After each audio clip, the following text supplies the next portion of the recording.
Hi. Okay, so, whoa, that's quite close. I'm just resting the phone on my knee. I'm making a video to discuss the topic of vulvodynia. My name is Nadia and I'm currently 38 years old. At the time when I was around 28 is when I started with symptoms of vulvodynia. Now, I felt very isolated and alone at that time, and I remember going through all these symptoms, not knowing what it was, basically. It started with infection, with a urinary infection. I went to the doctors and they prescribed me with some medication to get rid of it, antibiotics and all of that jazz, and it cleared up. Then I got it again, another infection.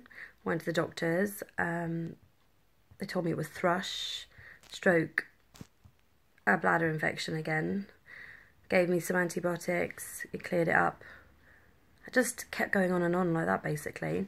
I must have gone 3 or 4 times with different infections, bladder infection or thrush, and they kept giving me the pessary thing that you take to obviously get rid of the infection, and it would just keep coming back, basically.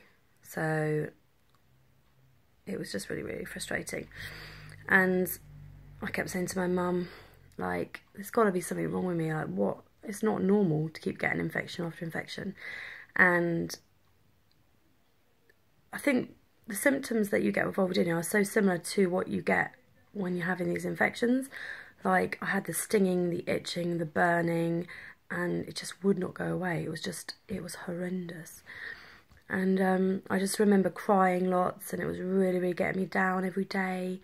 It affected so many things of my life, like work.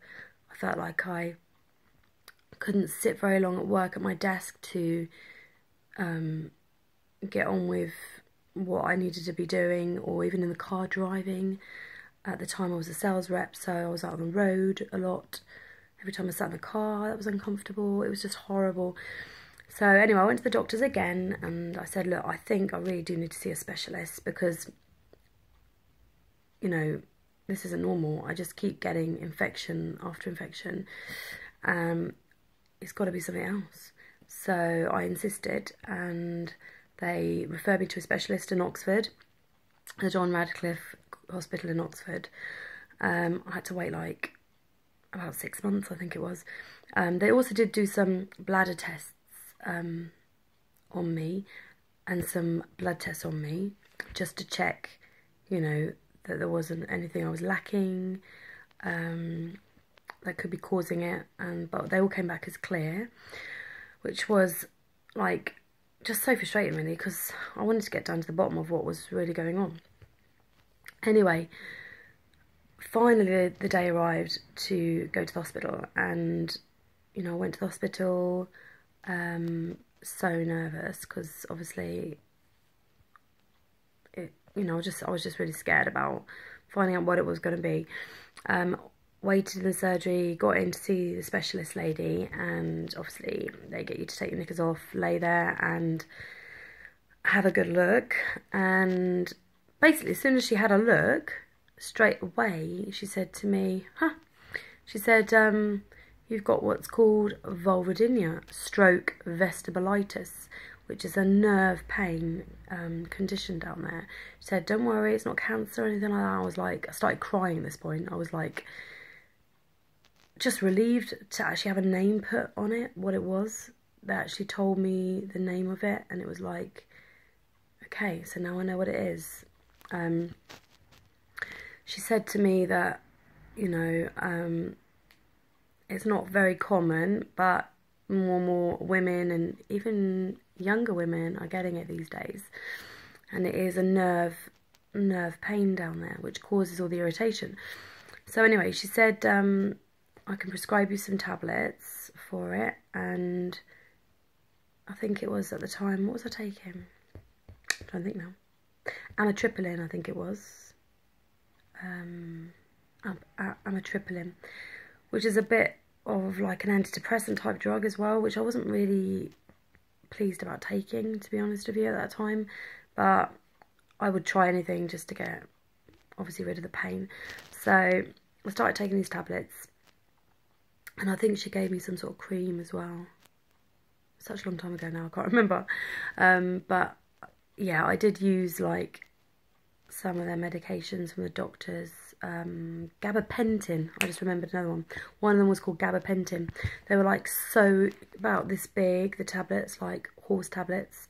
But I just had to take it to help with all the pain and stuff. And so yeah, basically I was on those for maybe half a year. My parents didn't really like me taking them because of the side effects and stuff. I mean, it did give you side effects. Now, in terms of helping the pain, it didn't really do the job. It was always still there, like constantly still there all the time. So I got an itch on my nose. Just always constantly irritating me. I mean, some days I had to get like, I know it sounds absolutely crazy, but like a washing up bowl, and I filled it with like cool water, and I would just take my knickers off and just sit in this bowl of water just to soothe the area. And things like laying there, just letting the area air. I know it just sounds crazy, but you're in so much pain with it that you just do anything. There were days where I would wear skirts with no knickers on, just so I wouldn't rub the area, any friction. I wasn't even wearing jeans anymore. I mean, jeans were out of the wardrobe. Couldn't wear them. I had to go and wear leggings, any sort of soft cotton leggings, skirts, so it wouldn't aggravate the area.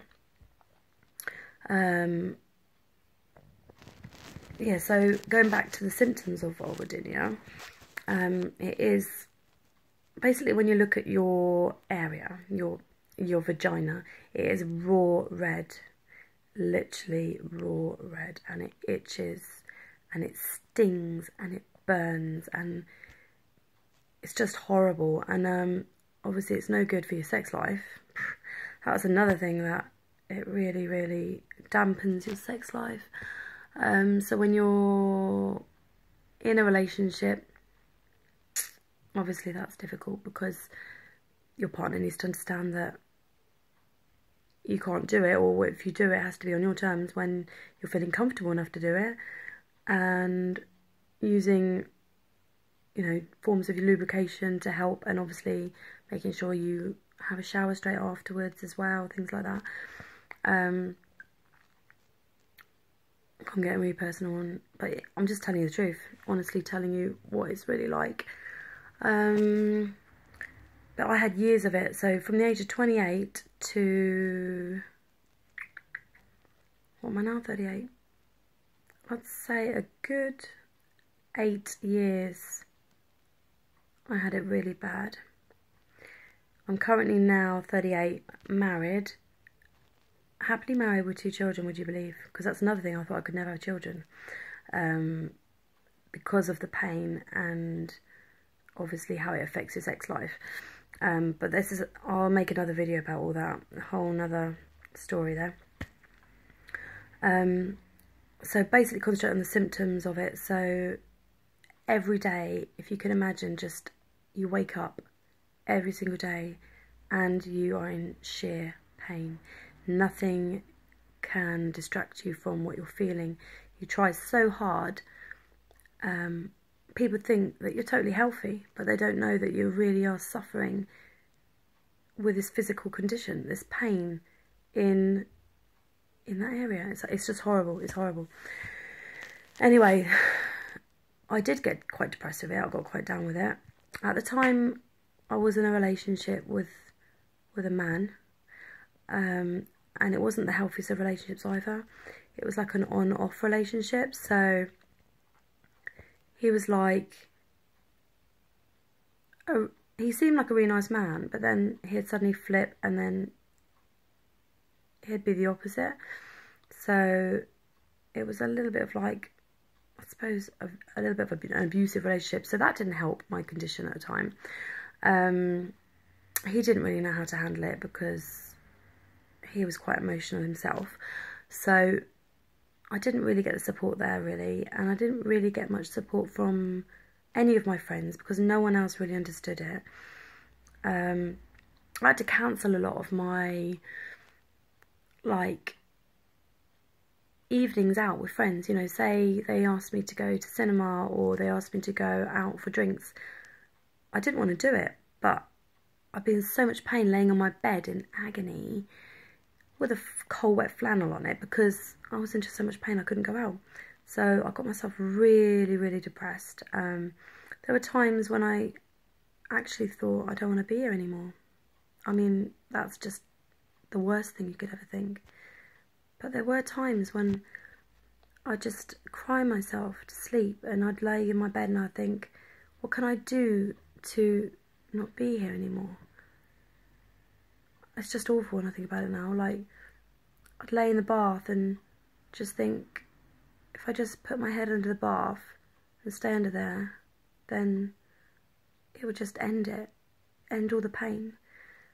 Like, I used to love going to sleep because I thought, when I'm asleep, I don't feel the pain. So when I'm asleep, I'm fine. When I wake up, I feel it again.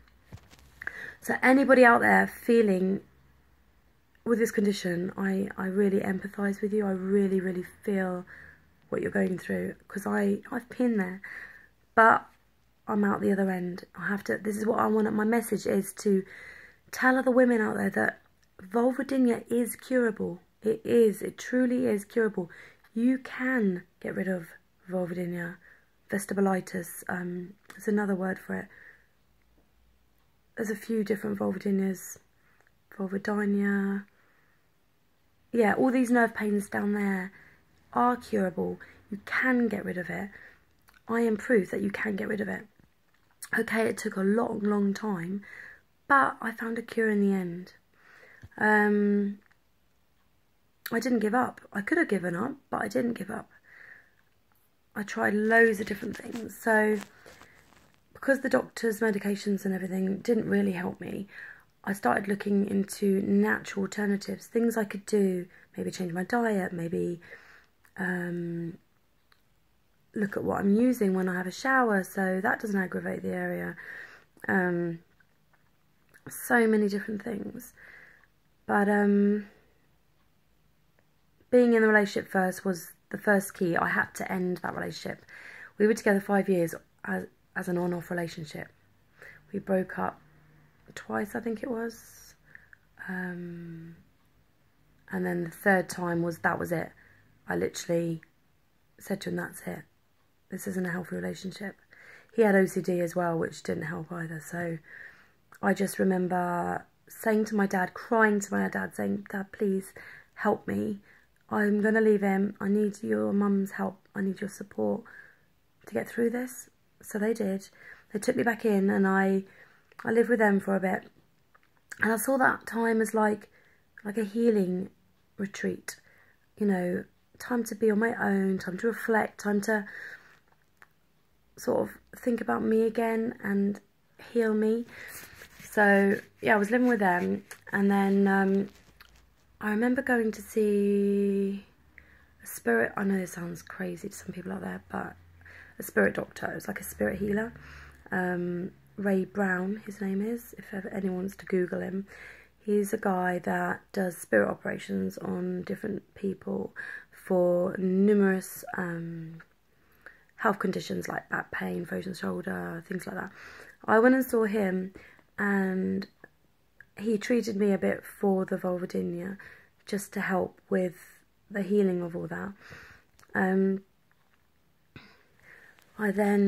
think I tried some, like taking vitamin tablets and stuff like that.